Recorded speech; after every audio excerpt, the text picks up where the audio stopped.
Fala galera, bom dia. Nessa aula de hoje a gente vai estar estudando eletrostática.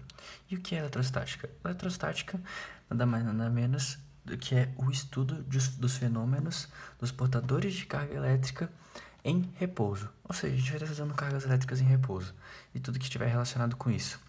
Seja eletrização, força elétrica.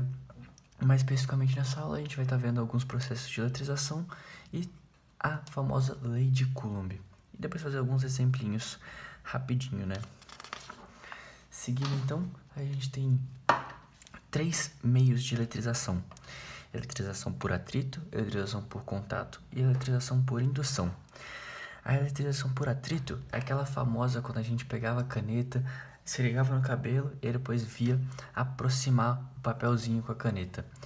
Isso acontece porque quando a gente atrita a caneta com o cabelo, acontece uma eletrização.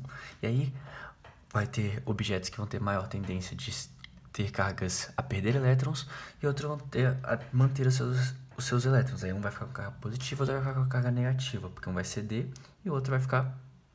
A outra vai receber os seus elétrons, a outra vai ficar sem. E aí sempre vai acontecer que as cargas elétricas vão ter sinais contrários dos objetos. Ou seja, quando você atritou a caneta num pedaço de lã, alguma coisa do tipo, um vai ficar positivo, o outro vai ficar negativo. E a intensidade dessas cargas vão ser iguais em módulo. Ou seja, não vai ter como passar mais do que o outro vai tomar. Então, se o outro vai ser mais 1, o outro vai ser menos 1. O outro mais 2, o outro vai ser menos 2. Nunca vai ter um desbalanceamento. Agora, quando você tem por contato, ou seja, você pode ter uma esfera carregada e uma outra esfera neutra, quando você bota os dois em contato, ela vai transferir cargas para essa outra esfera condutora, né? Desde que seja condutora. E neste caso, a soma da quantidade de cargas antes tem que ser igual à soma da quantidade depois, quando você botou aqui.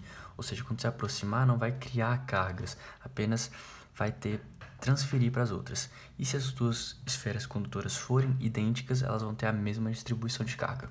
Já se não for, aí vai ter uma distribuição diferente uma da outra, mas você sabe que as cargas de antes vão ter que ser igual às cargas de depois. Ou seja, se tem uma aqui com uma carga 2, e aí você entrou em contato, e aí que vai ter 1 e 1, então manteve a regrinha que a soma da carga total antes vai ter que ser a soma da carga total depois. Ou seja, 1 mais 1, 2, e aqui no começo tinha só 2 e no outro tinha 0. Ou pode ser também outro modo, por indução. Por indução a gente vai, por exemplo, aproximar um bastão carregado de uma esfera neutra. Aí quando se aproxima, e aqui está carregado com cargas negativas, as cargas positivas dessa esfera vão tender a se aproximar. E aí ocorrendo essa separação. Essa separação ainda não vai significar que essa esfera condutora vai estar carregada, porque se você fazer a somatória das cargas vai ter neutro. Então aqui você aterraria essa esfera, ou seja, conectando ela à Terra, e aí as cargas negativas vão tender a fugir ainda mais dessas cargas negativas, ou seja, vai fugir e depois você tira o aterramento e aí essa esfera vai ficar carregada positivamente. Na eletrização por indução, sempre o indutor e o induzido vão ter cargas contrárias. Beleza? Deu para entender aí rapidinho, mais ou menos, como é que é eletrização por atrito, por contato e por indução? Qualquer coisa, pode botar nos comentários se não ficou algo muito claro. Enfim, seguindo aqui para a lei de Coulomb. A lei de Coulomb foi descoberta por Coulomb experimentalmente, quando ele estava estudando suas cargas elétricas e viu que a força entre elas dependia do módulo entre as cargas e a distância. E aí a sua orientação vai depender do sinal das cargas. Por exemplo, se a gente tem uma carga positiva e uma carga negativa, elas vão se atrair, ou seja, se aproximar. Já quando a gente tem duas cargas negativas, por exemplo, ou de mesmo sinal, elas vão se repelir. Ou seja, os opostos se atraem e os que são semelhantes, eles vão se afastar. Perfeito?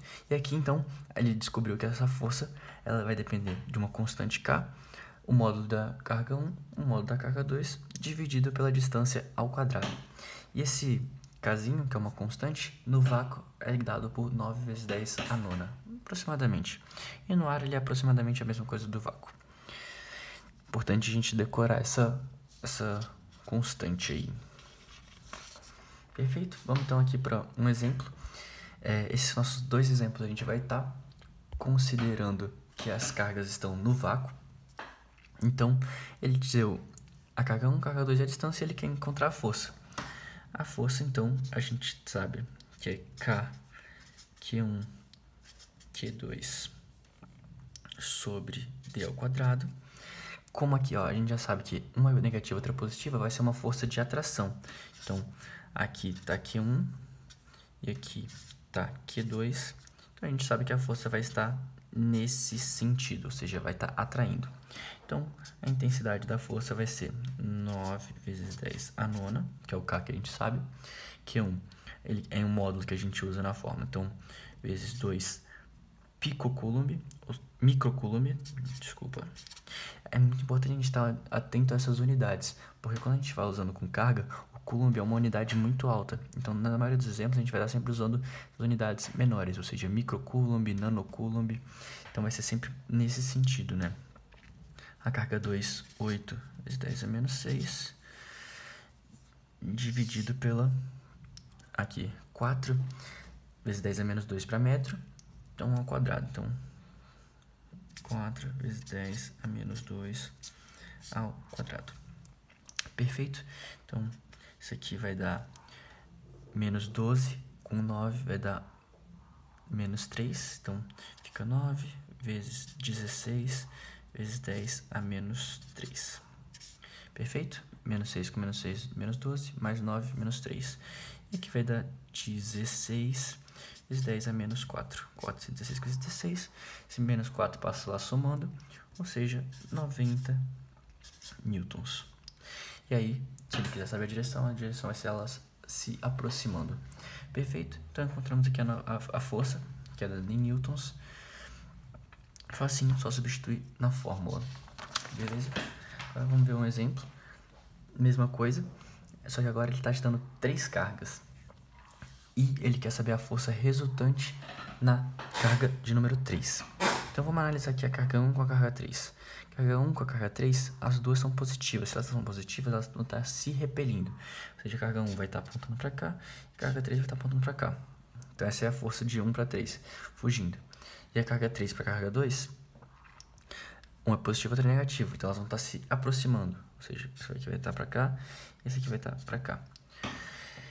Olha, por que ele quer a resultante da força 3? Porque a gente viu que essas forças não estão alinhadas. Então a gente vai ter que montar essa resultante.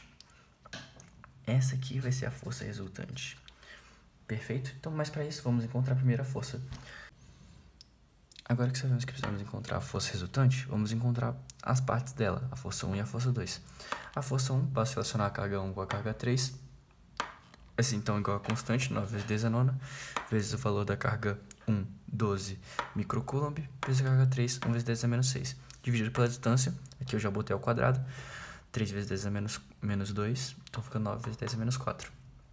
Simplifica 9 com 9, os 10, chegamos em 120 newtons. Simples. Agora vamos para a força 2, mesma coisa, constante, carga 2, carga 3, dividido pela distância. Simplifica, chegamos em 90 newtons. Então agora a gente encontrou que a força 1 e a força 2. Mas ele quer a força resultante. Para isso, basta a gente fazer um simples Pitágoras, ou seja, a força resultante vai ser igual a raiz da força 1 ao quadrado mais a força 2 ao quadrado, ou seja, 120 ao quadrado mais 90 ao quadrado. 120 ao quadrado, 14.400, mais 90 ao quadrado, 8.100.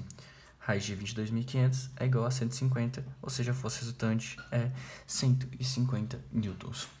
Beleza? Então, aqui a mesma coisa, só foi aplicar a lei de Coulomb simples. A única dificuldade é que a gente tinha que encontrar a força resultante também, porque as forças não estavam alinhadas, não estavam na mesma direção, então a gente não podia fazer só uma soma simples delas, e sim encontrar para onde ela estava apontando e fazer essa soma vetorial. Então, é isso. Qualquer dúvida, coloca aí no comentário e vamos estudar.